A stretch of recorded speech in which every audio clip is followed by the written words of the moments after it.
Washington Journal continues. We want to welcome Representative Devin Nunes. He's a member of the House Ways and Means Committee, Republican from California. Welcome back to the Washington Journal. It's great to be here again. Appreciate your time. Thanks for being here. Let's begin on what we talked about in our last segment with Representative Jane Harman. Tax cuts. Do they increase the debt or do they spur economic growth?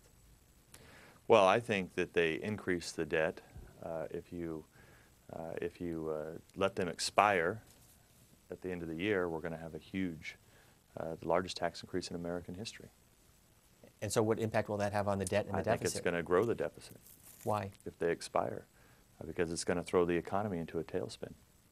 Let's take a look at some of the impact. This is from the Tax Foundation, which looks at, for example, if you're a single parent with one child and have an income of $25,000, your income owed right now is about $1,800, and you can see the increase as it goes into red and blue, what you'll pay, and the blue is the higher number. The tax cuts proposed under the president in 2011. Let's move it up, though, for a married couple earning $150,000, two earners, two children. Right now, you'd be paying about $18,468, and under the Bush-era tax policy, $19,268. Can you make sense of those numbers? Yeah, so well, first of all, there's no proposal that's been introduced in Congress. But it's based on the math of what the tax cuts would look like next year. Well, are you talking about, I can't see your little chart there, but. Well, bottom line, if you make $150,000, you could potentially see higher taxes next year. If you make $500,000, you'll see a significant increase in what you pay in taxes, an increase of from $123,000 to about $130,000 in taxes for a married couple with an income of $500,000. Right, so, well, look, let's just put it simple so people can understand it out there in the real world. You're going to go from, every tax bracket is going to increase. So you're going to have, so the top rate's going to go from 35 to 39. You're going to go from, what is it, 33 to 36. Lower brackets go 10 to 15. Corporate rate goes up. Dividends tax, I think, triples. Cap gains goes up. These are all huge taxes that will equate to the largest tax increase in American history. And if that happens, you will see a tremendous impact on jobs in the economy. What impact do you think it will have on the deficit, though? That seems to be the overriding issue that we're hearing from Democrats. Yeah, so the only way that you're going to get out of this deficit debacle that we have has nothing, taxes are a small part of it. What we really have to do is fix the entitlement programs.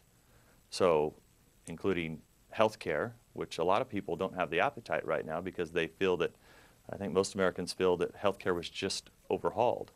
But in fact, it wasn't overhauled. We created a new entitlement program when we can't pay for the entitlement programs we have in both Medicare and Medicaid.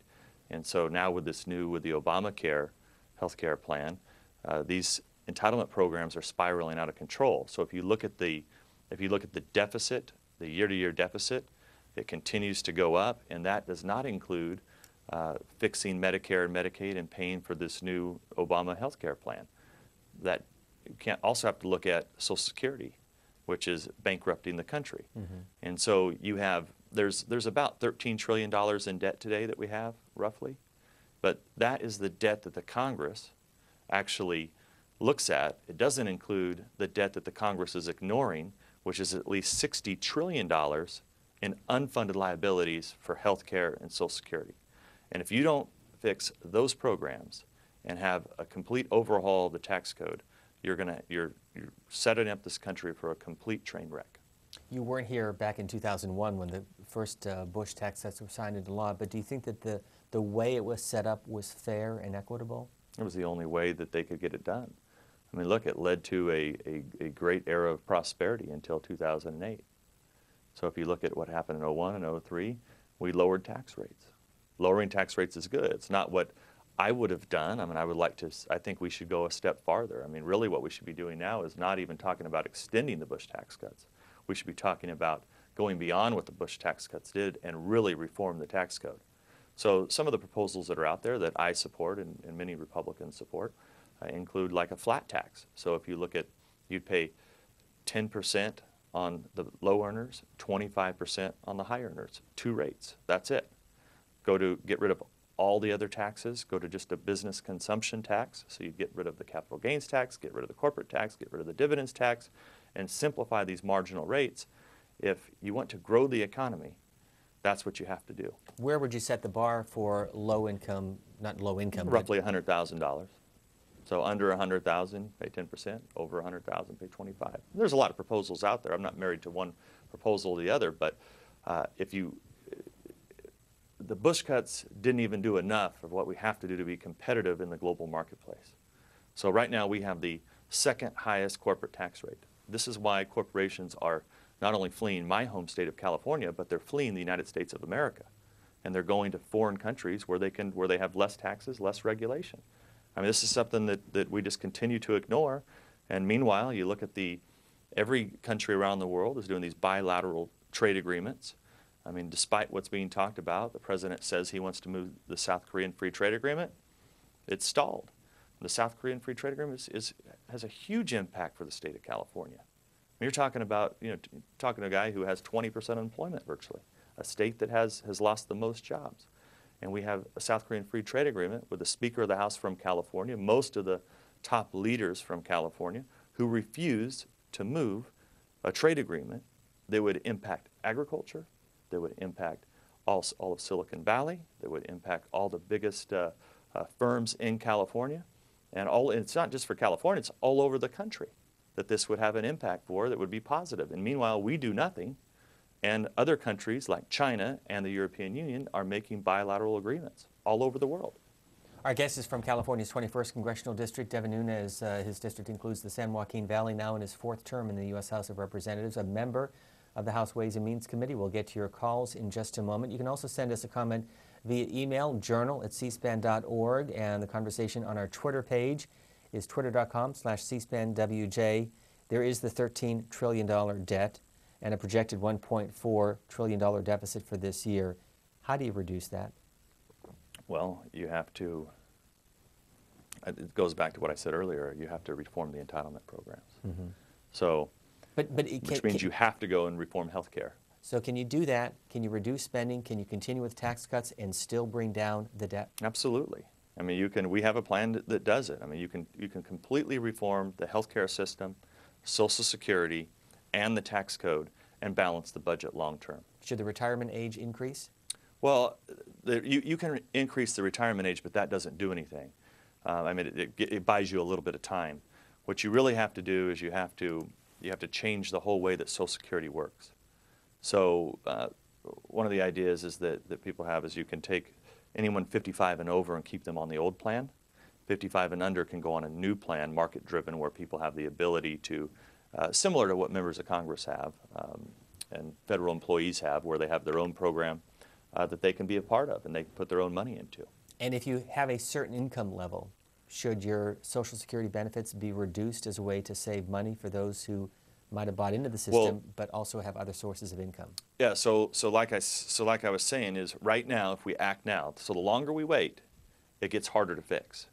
So today, the easiest plan that you can implement is anyone over 55 completely stays the same, Social Security is saved for them. Anyone under 55 is on a new program where they have ownership, they have control, and we don't have, we basically decentralize the power in Washington and give it to the people of America, their own money that they've earned, and let it grow, let them invest it under, obviously supervised plans that very similar to how if you're a federal employee, if you're a member of Congress, you know how this plan works. It's been a very good retirement plan.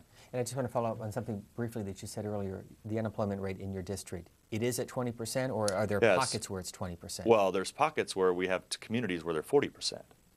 So, but if you look at the San Joaquin Valley of California is roughly around 20%.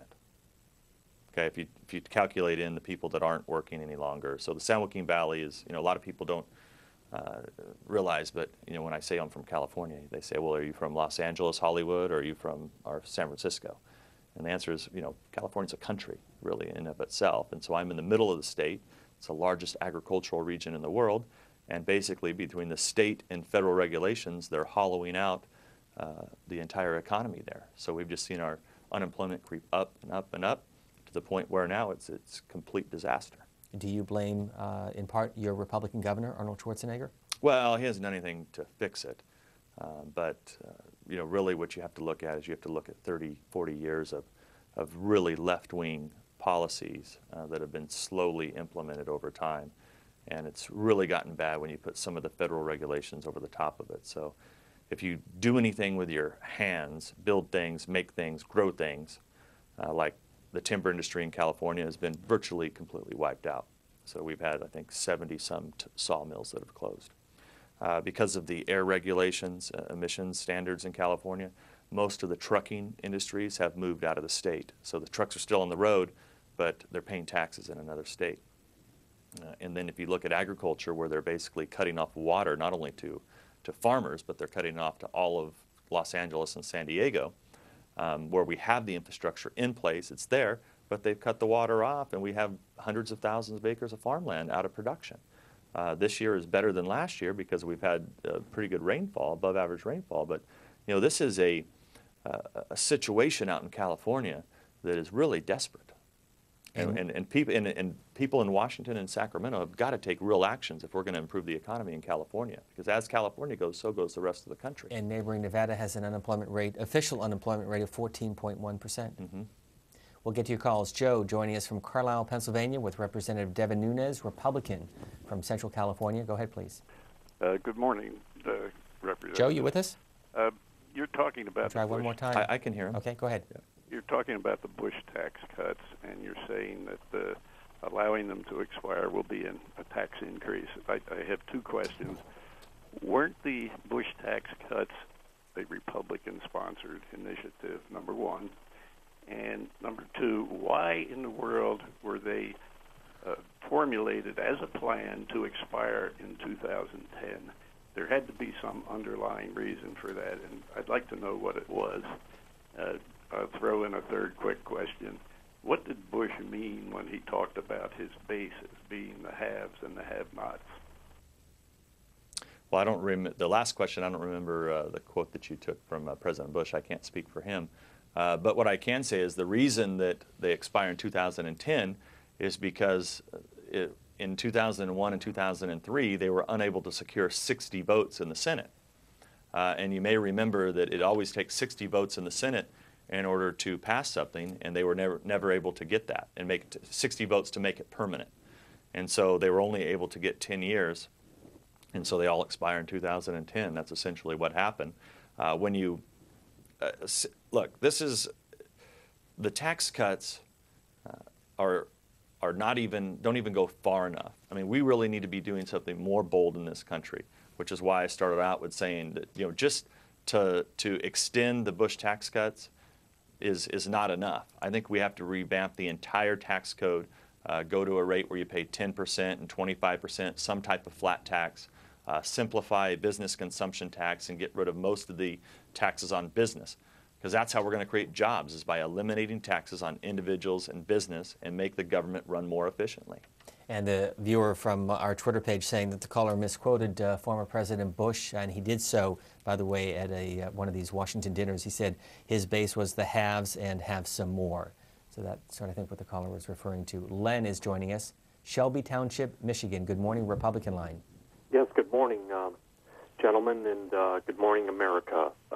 The one thing that it seems like in the media that I'm hearing about, these Bush tax cuts that are coming up there, if they do not continue, is very shrilling. I mean, I've talked to several financial people, and everybody's is holding back to see what's going to happen this November. And one of the things that I just wanted to bring up this morning, that it seems like no one, I haven't heard it since the time it happened, and I believe back, correct me if I'm wrong, it was I believe it was June of '07 that there was a day that we actually collected, with these Bush tax cuts in place, the largest amount of taxes to the federal government in the history of America. And I believe that one day it was $85 billion. So these Bush tax cuts work. So that's all I had to say this morning, and thanks for letting me state that. And Gary Duncan says there must be concurrent spending cuts with any tax increase, including his suggestion of reducing federal salaries by 15%. Yeah, so look, you can freeze government spending, You can close the entire Department of Agriculture. You can get rid of all the earmarks, and the country still goes bankrupt. And so really what we've got to do is we have to take the entitlement programs and reform them. If not, they're going to sink the country. And that's the thing that we've really got to get focused on. And it's unfortunate that we wasted a year and a half on a stimulus bill that hasn't worked, debating health care, which only created a new government-run health care program without fixing the existing health care programs we have. And now we really face this monumental cliff that we're going to walk off of here if these tax cuts expire, where we have the largest tax increase in American history. By the way, if you're interested and can follow online at cspan.org, the fourth public hearing of what's known as the Debt Commission, co-chaired by Erskine Bowles, who served as Chief of Staff in the Clinton administration, and former Senator Alan Simpson. It's available online. The official name is the National Commission on Fiscal Responsibility and Reform. Congressman, they will come back with their recommendation on December the 1st after the midterm elections. Everything they say is on the table. What should be on the table? Well, first of all, the whole commission, from my perspective, although it's important to play a part of it, the president asked us to be at the table, and the Republicans agreed to be at the table. But the reality is that it's really the Congress and it's dereliction of duties, really, that they haven't followed through on what their job is. I mean, you have a party here, and I'm not saying that Republicans are perfect and that Republicans governed as good as we could have or as good as we should have.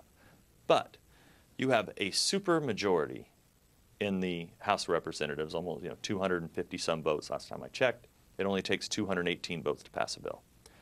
You had 60 senators for a while, now you have 59, still unprecedented majorities.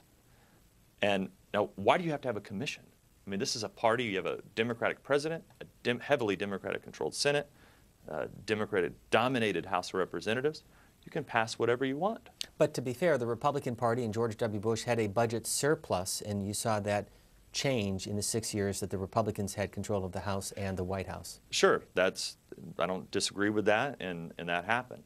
And there's a lot of reasons why that happened. One is we were fighting two wars simultaneously. We also had a downturn in the economy, and we failed to fix the entitlement programs. And if you remember, President Bush set out to fix Social Security after the '04 election. And he spent a long time going around the country saying that we had to fix Social Security to save it for Americans. And the Democrats didn't put one proposal on the table. I was there. I was on the Ways and Means Committee at the time where we had the first hearing on Social Security, and they didn't put one proposal on the table. So they were never serious about fixing Social Security and fixing these entitlement programs. They only wanted to demagogue. They figured by using the war and politicizing it that they would win back control of the House and the Senate. And Republicans weren't perfect, but they have supermajorities.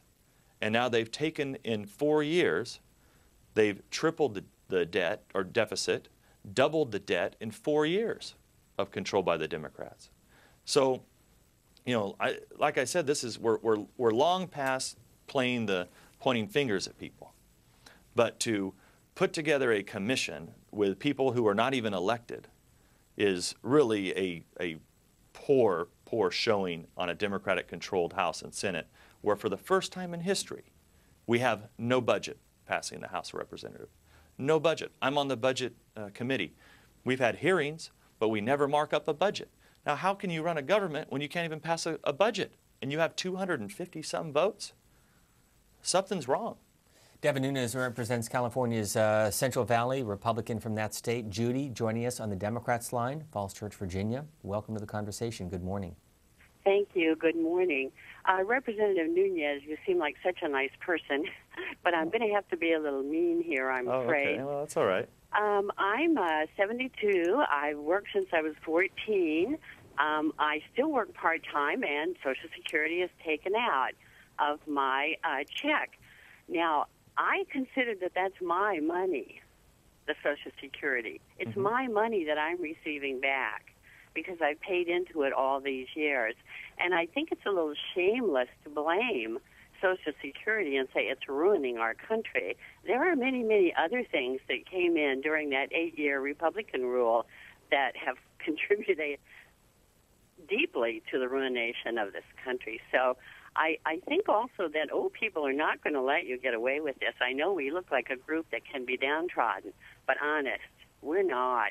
So please, please find some other way to argue, because it is our money. And Judy, I'll stop you there. Thank you for the call, and we'll get a response with Representative Nunes. Well, thank you for saying that I seem like a nice guy, and I hope that you must have misunderstood me, and I hope that you'll continue to think I'm a nice guy after I answer your question here.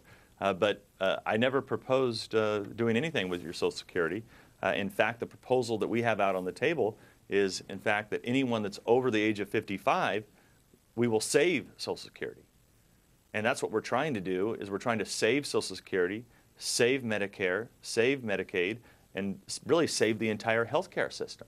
And the point that I'm making here is that if you leave the entitlements on the path that they're on, you will see a complete meltdown of this economy, because we have $60 trillion in debt that the Congress is ignoring, that we are not dealing with today based on the big federal entitlement program. So really what I'm trying to do is save your Social Security, because I think in another 5 or 6 years, the program begins to go into a deficit.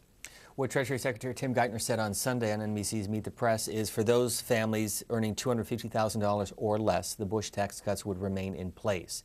But what he and the Obama administration are saying is for those wealthiest Americans, the 2 or 3% of Americans who make in excess of that, the tax cuts would be phased out. Well, okay. So first of all, look, Secretary Geithner is a very nice guy and a very smart guy, but he is also the one of the ones that promoted TARP, which was the bailouts in here, and granted there were some Republicans involved in that. And proposed by President Bush. But supported by a heavily dominated Democrat House and Senate. And Secretary Geithner has also pushed the stimulus package that has been a debacle, basically $1 trillion of money thrown down the drain. He backed a health care plan that now, knowing that Medicare and Medicaid are broke, that we know what they did is they put more people to Medicaid when Medicaid's going broke. So we took the program that was created for poor people in this country, and they essentially just threw a bunch of people onto Medicaid when our hospitals are going broke because of the Medicaid reimbursements. So this is Secretary Geithner. He does all that, and then let's not forget that this is the same Secretary Geithner who didn't pay his taxes. Now, the last person on earth that I think the Congress is going to listen to on tax reform is from someone who doesn't pay taxes. And the only proposal, and I could be wrong, but the only proposal that I've seen on fundamental tax reform on the Democratic side of the aisle here in the last month or so that's actually been introduced in legislation in the United States Congress is basically a tax exemption or special tax status introduced by members of Congress from New York to help bail out the New York economy. So that's the only proposal from the Democrats that I've seen. Investors Business Daily had this piece last week. It's available online, by the way, at investors.com, calling it a tax tsunami on the horizon. One point is that if you pass away after December 31st of this year, the death tax will return at a rate of 55% on estates $1 million or more. Yeah, I mean, well, Would you call it a tsunami? I mean, look, it's called the death tax for a reason. And people pay taxes their entire lives, and they shouldn't have to pay again. Now, some of us have worked in a bipartisan manner with some United States senators. So it was myself, Kevin Brady, a couple Democrats from the Ways and Means Committee, and we worked with Democrats and Republicans in the Senate. And we had a very modest proposal. So it was roughly a $5 million exemption, and then I think a 35% tax from there on out. And it passed the Senate. And the House of Representatives refused to even take that compromise bill, and so we could have actually had a fix to the death tax this year, bipartisan bill, but they have no interest, meaning the controlling party has no interest in doing fundamental tax reform. They want these taxes to expire. Kelly is joining us, Republican line from Flagler Beach, Florida, with Representative Devin Nunes of California. Good morning, Kelly. Oh, hi. Good morning. I was going to say. I got a new name for America. It should be called the China States of America. You know, we are pathetic, ridiculous. I mean, we don't even own our own country. You know, this tax thing, I think we're staying over in Afghanistan and Iraq because there's no corporate tax. And that one Army guy or something over there said that he wanted to build a hotel there. Yeah, sure. No corporate tax, yeah. Meanwhile, we're dying back here. You know, I love C-SPAN, and watching it every day has made me physically ill. Our country is making us ill just by, and I agree with you on Timothy Geithner. Yeah, he's a crook for sure. Kelly, thanks for calling. We don't want to make you ill, so we hope you continue to watch us every morning and throughout the day. But well, I would like to say that it's not C-SPAN's fault. C-SPAN is just here to do a job, and that is try to basically communicate what members of Congress are saying. So most likely it's the members of Congress and other elected officials that are making you ill, not C-SPAN. We shouldn't pick on them. Let me put a hypothetical on the table. The Republicans have control of the House of Representatives. The Democrats maintain control of the U.S. Senate. You still, of course, have a Democrat in the White House. How will that change the way this town works, if at all, next year? Well, we don't really know yet because, it would be unprecedented, really, for the Republicans to pick up 40 seats. But if they did, for argument's sake, I asked the question because I'm wondering if there'd be more cooperation or even greater tension within the three branches. I would hope, or two branches. I would hope that the President of the United States would at least listen to us at that point.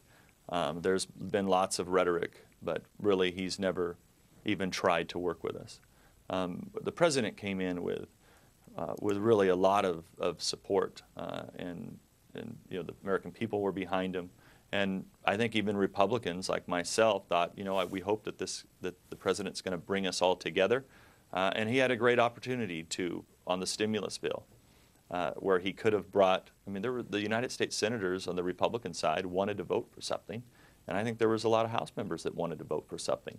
And they had originally floated out this trial balloon about infrastructure investments and some unemployment extensions. And it seemed, somewhat reasonable at the time. But then what they did is they basically created this $1 trillion boondoggle, which now, and this is going to, you will watch, this will continue to roll out over time.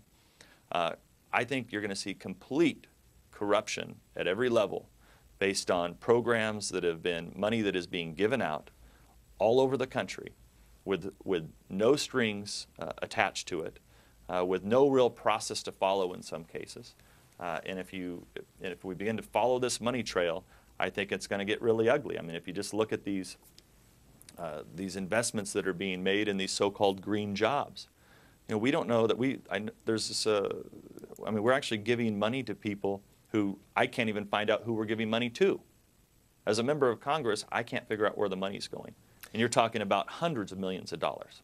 Preston from New York City is next. Independent Line. Good morning. Yeah, well, you might want to start by looking at the military and see where all that money's going from. How many $1 trillion they can't account for? I don't know, Representative Nunes, if you're on top of that or not. But you're talking about the $8.7 billion in Iraq? Yeah, the subject I wanted to talk about, though, is tax cuts, because I think this is one of the biggest canard that the Republican Party puts across. You had your tax cut in 2001. You had your tax cut in 2003. Okay, 8 years of George W. Bush. How many jobs do we create? According to the Wall Street Journal, and I know, Representative, you may not get the Wall Street Journal, but you might want to look at January 9, 2009. This is a year ago. About 3 million jobs, not quite 3 million jobs, were created during the entire 8 years of the Wall Street the Bush reign of our country. It's a great article because it looks at. Well, let me ask you a question. So you don't support the Bush tax cuts. So what should the tax rate be? This is your opportunity. You can tell me what's your proposal. You want the tax cuts to expire, so they're going to go up. The highest rate's going to go to 40% roughly. Do you think that we should go higher than that? Let's go back to what Bill Clinton did. 23 million jobs were created during his term. This is a great article. I think people really ought to check it out, because it really, you can have your opinions, sir, but you can't have your facts. And the facts are that tax cuts for 8 years during George W. Bush got us 3 million jobs. Well, I will remind the viewer here that the Republicans had control of of the Congress while Bill Clinton was the president. So I do think the Republicans should share in some of the credit for those 20 million jobs. I don't know if your number's correct, but I assume it is. And if you want the Bush tax cuts to expire, it sounds like you will have your wish, because they're going to expire at the end of this year, and we'll see who's right. If the economy improves, you'll be right. If the economy stays the same or gets worse, then I'll be right. But let's all put our best foot forward, and I think we need to put real plans on the table. So what I've called for is not just Bush tax cuts. I've called for, completely simplifying the entire tax code, going to a 10 and 25% rate, which I think would be much better. If your party remains in the minority, the other hypothetical of the midterm elections, will there be a challenge for the Republican leadership in the House of Representatives, specifically Congressman John Boehner? Who knows? I mean, John Boehner is very popular amongst the Republican conference, and I think that he has, his goal is to become the next Speaker of the House of Representatives next year. He's got his heart and mindset on it, and he's working hard to do that. What will this, what's called Contract with America 2, look like in September? Well, we're still, look, we don't know yet, and it's not going to be called Contract with America. I think I know that much.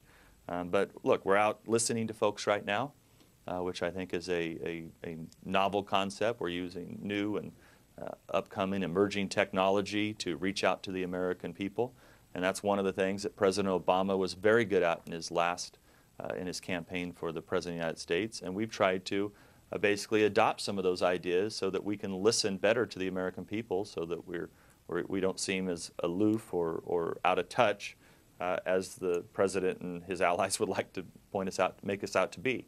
So this is going to be we'll see how it goes over August, and then we'll see what Republican leader Boehner and Eric Cantor, the Republican whip, put together. For Representative Nunes, Dee is joining us from Clinton, Maryland, Republican line. Go ahead, please. Hi, good morning. First of all, let me say that I was a Republican, independent-leaning Republican, but this congressman, sir, you're one of the main reasons why the party is really going to be shocked in the midterm elections. You are sitting up there blatantly.